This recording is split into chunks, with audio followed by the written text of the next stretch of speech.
Thank you very much for allowing us to present our data, and I'm grateful for Pfizer for funding the statistical analyses of these conceptual studies exploring fesoteridine's use in older people. The idea behind, these are my affiliations, which are relevant here. The idea was really to see that if older people who often need pharmacotherapy to achieve decent results in treatment of OAB, and more so than younger people, and often up-titrate their drug, were at a disadvantage, particularly given the recent flurry of retrospective observational studies suggesting an increased incidence of a dementia diagnosis with exposure to high anticholinergic load. So this study examined the response to treatment with fesoterodine in older patients with OAB and explored any relationship with that change in the percent change in mini-mental state examination scores over the 12 weeks of the study, hypothesizing that those with higher dose exposure may well experience a better symptom response, but might also be more likely to suffer an adverse cognitive event. And as you may remember, the reported rate of cognitive adverse events with fesoterodine in studies of older people has been fewer than 1% of those exposed.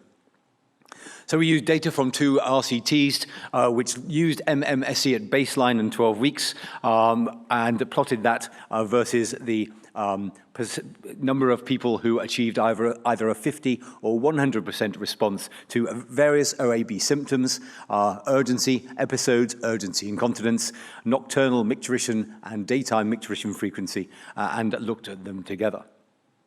So there were 673 patients treated with fesoterodine and 674 with placebo, and the majority of exposed patients were white. These are the demographics. These are the response rates for each variable. As you can see, to get a complete resolution in all OAB symptoms is virtually impossible, something which is quite useful to remind patients when we're talking about realistic expectations. This is a heat map of the percentage change in MMSE score versus the change in urgency urinary incontinence episodes over 12 weeks. As you can see, it's a pretty cold heat map. There is absolutely no association between MMSE over 12 weeks and change in symptom. And this was true for all of the OAB symptoms, as you can see, completely non-significant correlations. Of course, we didn't exclude the fact that treated patients who achieved a good symptom response might also experience an increase in MMSE, and we didn't find that either. So in conclusion, there was no relationship between the magnitude of response in OAB symptoms and change in MMSE score for any OAB symptom. The majority of older people ended their study on 8 milligrams of fesoterodine, as reported in the source trials, and there was no increased likelihood of cognitive decline over the 12-week study. Of course, these data are limited, that they are short-term by their nature, and the characteristics of participating older people may differ from those in the field. And of course, the sensitivity to MMSE scores to cognitive change in this context has not been validated. But largely, these data should be reassuring. Thank you. Thank you very much. Reassuring data. Are there any questions or comments? Adrian, just as a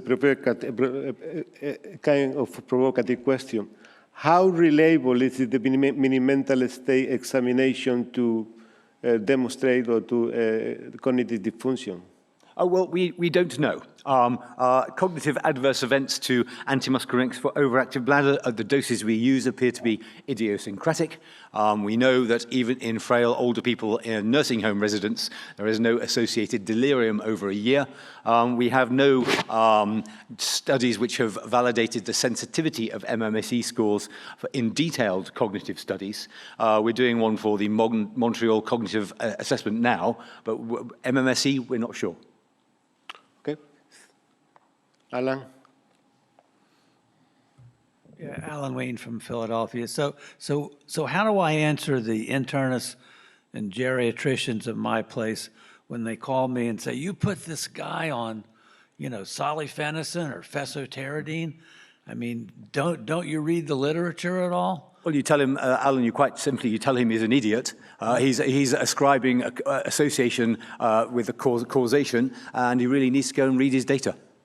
I'm going to do something better. I'm going to give him your phone number. Okay. Okay, let's move forward. Thank you. Thank you so much.